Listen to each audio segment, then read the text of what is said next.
I suppose I'm supposed to click this button so that we get our faces back after the theme song. But yes, hey, welcome everybody to another episode of our retrospective review series. I am Jackson from Just Annoyed, joined again by Paul from CBSI. How's it going, Paul? Good, good. How are you?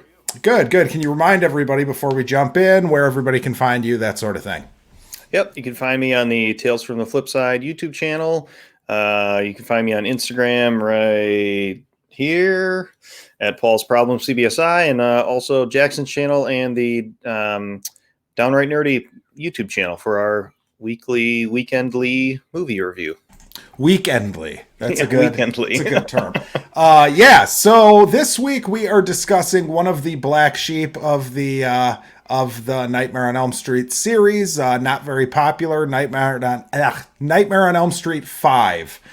Premise of this one is that Alice, the character from part 4, and Dan are still dating, and they have sex, and Alice gets pregnant, and Freddy uses the child's dreams to come back. So, just general thoughts, Paul. What did you think of this movie? Yeah, I agree. Kind of a black sheep. I'm not sure how many we have left in the series coming down the pipeline. I know there are less than the number of movies there were for Friday the 13th, but I mean, interesting concept. Just I don't know, may have fallen a little flat overall. Yeah, it's funny. This one is it probably has more to say like thematically than most of these do. It's got kind of a neat oh god, what's the aesthetic, like a an oldie time, what do you call it? Something gothic. It's got like a Hmm. gothic look to it. Yeah. Some neat like matte paintings in the dreams of like big castle like structures, and it has a very different look and tone, I would say. But yes, it just misses the mark in so many areas. Like all of the kills in this are lame as hell. Right. There's not really a good one in the movie. We'll talk about one I've got a clip for that they edited down that I think would have been good. But yeah, just a very interesting, weird movie. It also is dealing with a subject matter that's like almost too heady and like grown up for the audience that they Yeah. want to see it. Essentially, it's an abortion tale, right? It's like, is it pro-choice propaganda, you could say. Like, oh, if you just had an abortion, you would have gotten rid of Freddy this time, Yeah. you Yeah. know. But yeah, some neat stuff again, I would say. But overall, it kind of stinks. Now, how he comes back in this one is interesting. So essentially, Alice is pregnant and she starts having dreams while she's awake. Hmm. And one of the dreams she has, she essentially, they have kind of a neat scene where she is Amanda Kruger in the insane asylum, and all the loonies from the 100,000 maniacs or whatever, son of 100 maniacs, they're all kind of walking around surrounding her. Kind of a neat scene. Right. But then she gets pulled in, and this thing, baby Freddy, is birthed by Amanda Kruger. Kind of a neat effect.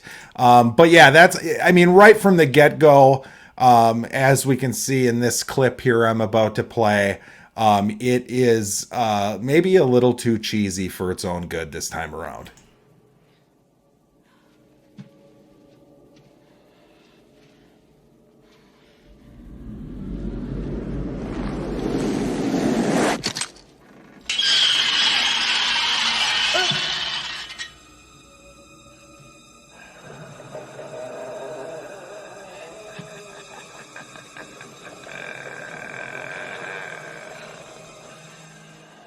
It's a boy!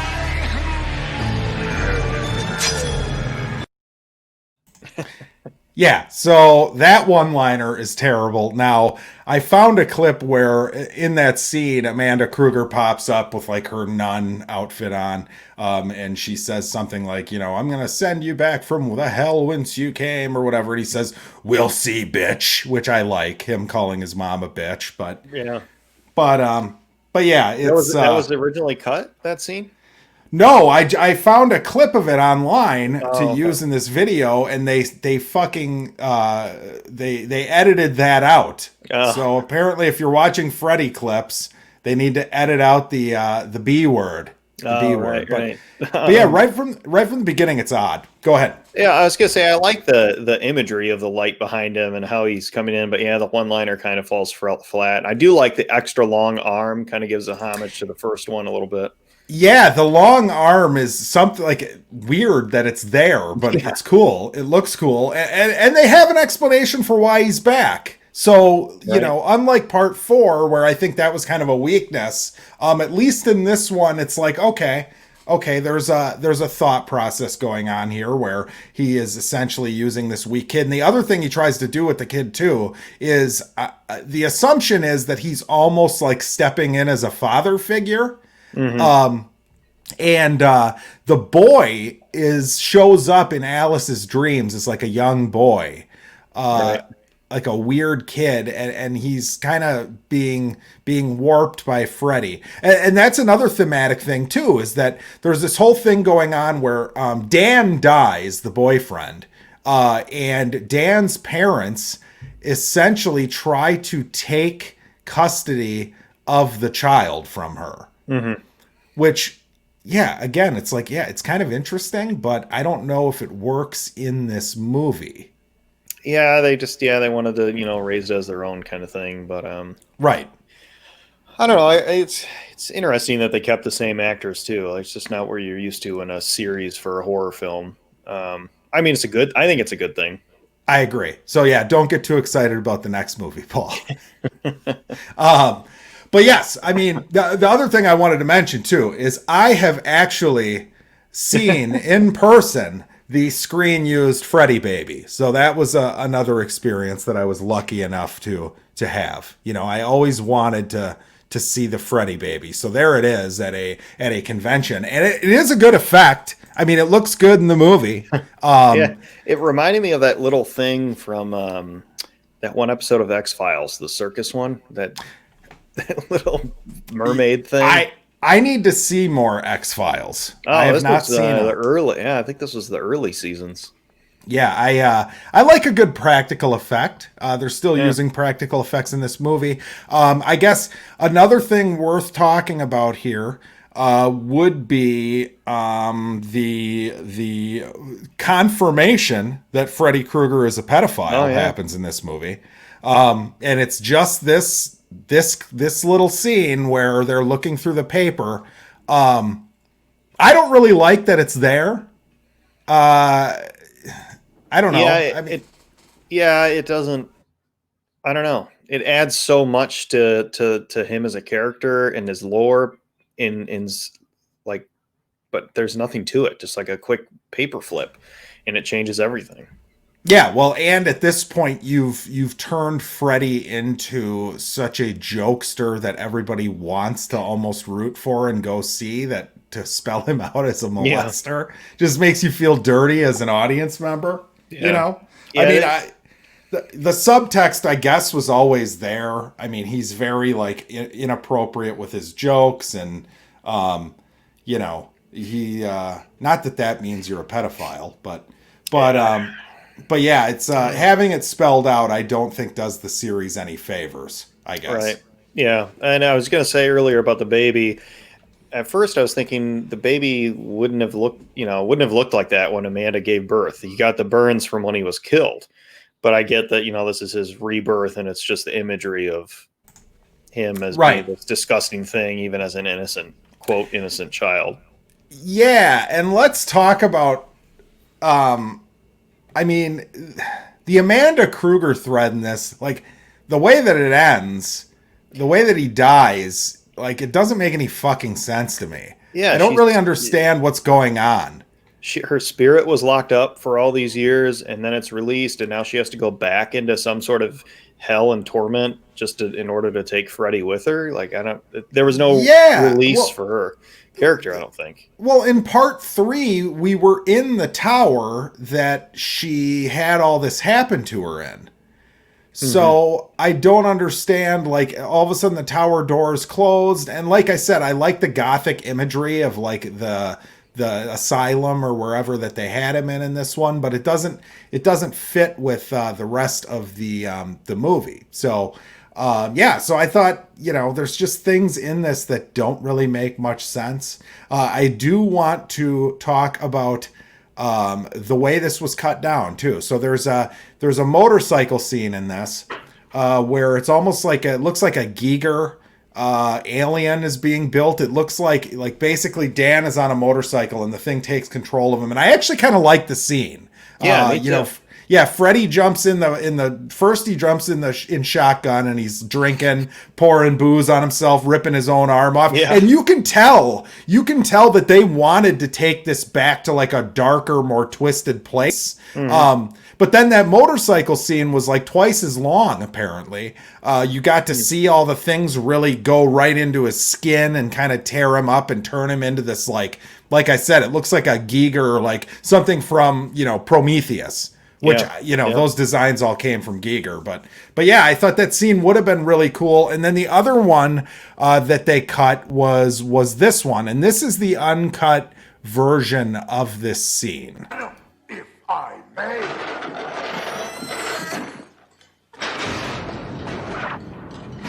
Bon appetit, bitch.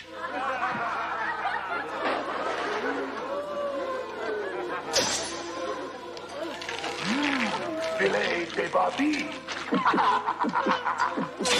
Open wide. Nothing but the best for Greta. Where are we? Second helping.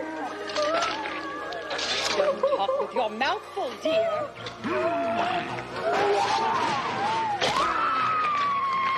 You are what you eat.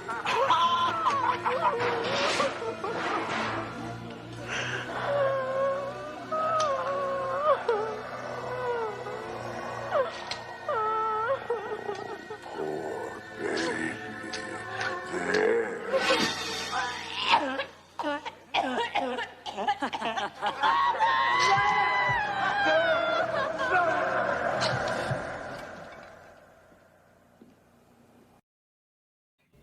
Yeah. So in the scene that's in the movie, they cut out him slicing open the doll and feeding the guts of the doll, and they cut out him feeding her herself, like going into her stomach and basically clawing at her stomach and feeding her pieces of her own flesh or whatever. Yeah. In the movie, it's just, he's overfeeding her the food that's at the table. So fucking lame, man. Yeah, it takes a lot. At the very beginning of that scene, was there something that fell off the back of that high chair? Was it another baby that was in there? I didn't catch it when I saw the movie, but when you played that clip, what was that?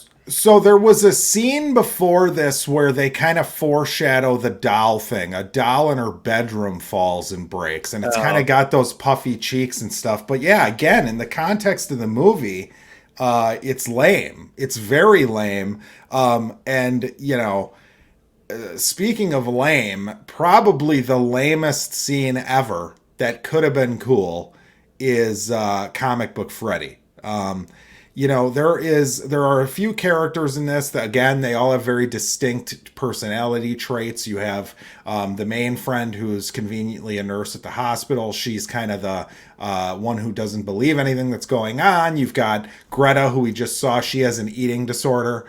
So here we are again with like some heady theme, some big, important theme that's out there that gets kind of trampled on. And then you've got the beta male bitch boy type stand-in character who is the comic book nerd. And you are a comic book man, Paul. So how did you feel about your representation in this movie?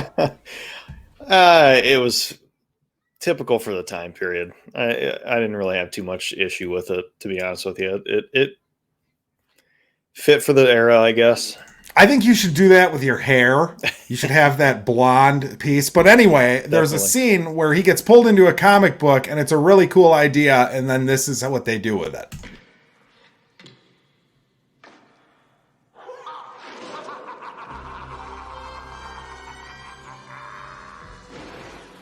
als ein wahnsinniger Bastard. Gewaltiger als ein übergeschnappter Verrückter. Jetzt reicht's. Das ist Super Freddy. Ich hab dir immer schon gesagt, dass Comichefte nicht gut für dich sind.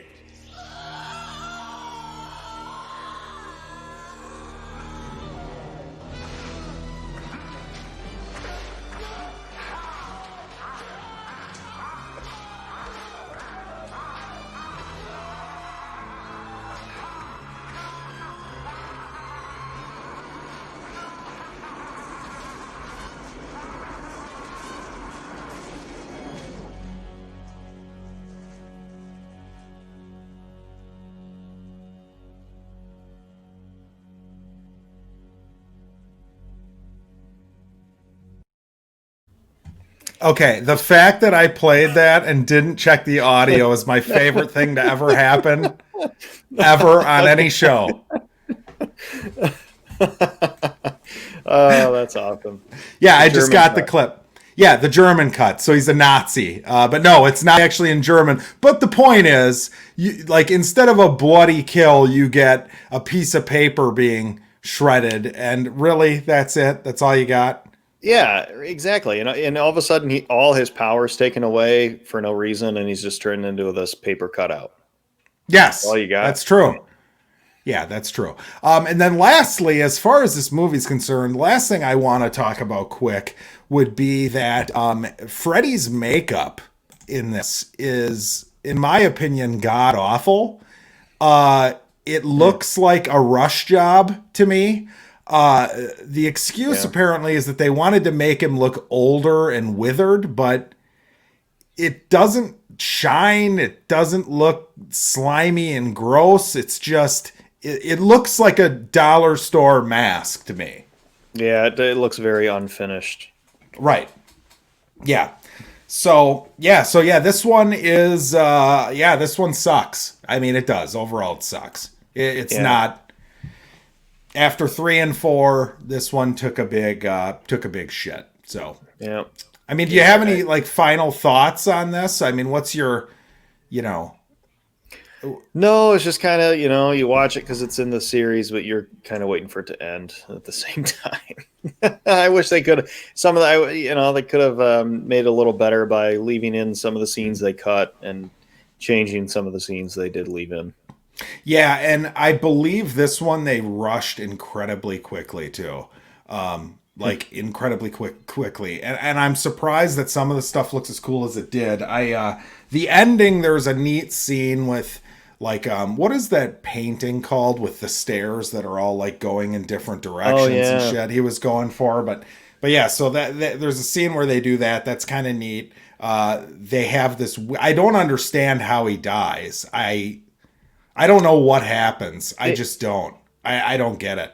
Yeah, his soul is put back into Amanda Kruger's belly, and then she gets shut away. Yeah, if I'm remembering it right. There was no closure for her character. Now she just has to remain in torment. Yeah, he like rips himself out of her stomach as like the tease or whatever for the next one. Yeah, I don't know. It's a piece of crap, unfortunately. But yeah, overall, where do you put it in the series, I guess? Oh, geez. Is it better than part 2? No, that's a great question. I don't even know. What do you think? I don't think it is. I like part 2 better, I think. Yeah, I'd have to agree with you. Yeah, which, I mean, that's saying a lot, but yeah, that's really it for this one. The next one we will be reviewing is Freddy's Dead, The Final Nightmare. And then we will go on to Wes Craven's New Nightmare. And then it's the remake, I suppose. We should watch the remake. Yeah. And then the last one we'll watch is, to cap the whole thing off, would be Freddy's Dead. Because that's, that's the big finale of the series. That's the last time we saw Freddy Krueger. Well, and then we have Freddy versus Jason as our final, right? Yeah, wait, did I say Freddy's Dead? No, I meant Freddy versus Jason. Sorry. There you go. Sorry. Thank you for correcting. It's all good. First I played German Freddy. I don't know this. I don't know the series by heart, so I figured. No. Freddy's Dead. Freddy's Dead is the next one where they killed Freddy off, and that was going to be the big final hurrah. But yeah, again, Paul, where can everybody find you? Yep, you can find me on the Tales from the Flipside YouTube channel, and as well as Jackson's channel and the Bored and Annoyed Downright Nerdy podcast YouTube channel. For our every weekend we review a random movie. So this week is, your pick. What'd you pick? So I picked The Omen. So hopefully I get this up in time so that people can realize they need to go watch that, because The Omen's a great movie. So yeah, the original 1970. I want to say it was 78, but I could be wrong. Gregory Peck, that old man. Whose channels are that review going to be on? That one is on my channel. So right here. I think last week's was on Mike's. I think he hosted Planes, Trains, and Automobiles, which another one worth going over to Downright Nerdy Podcast to watch. So we'll be there Sunday the 6th at maybe 8:30 Eastern. You have to subscribe to both channels to find out. Good luck. Good luck figuring that out. But hey, thank you so much for watching. And we will be back with a Freddy's Dead review. Sounds good.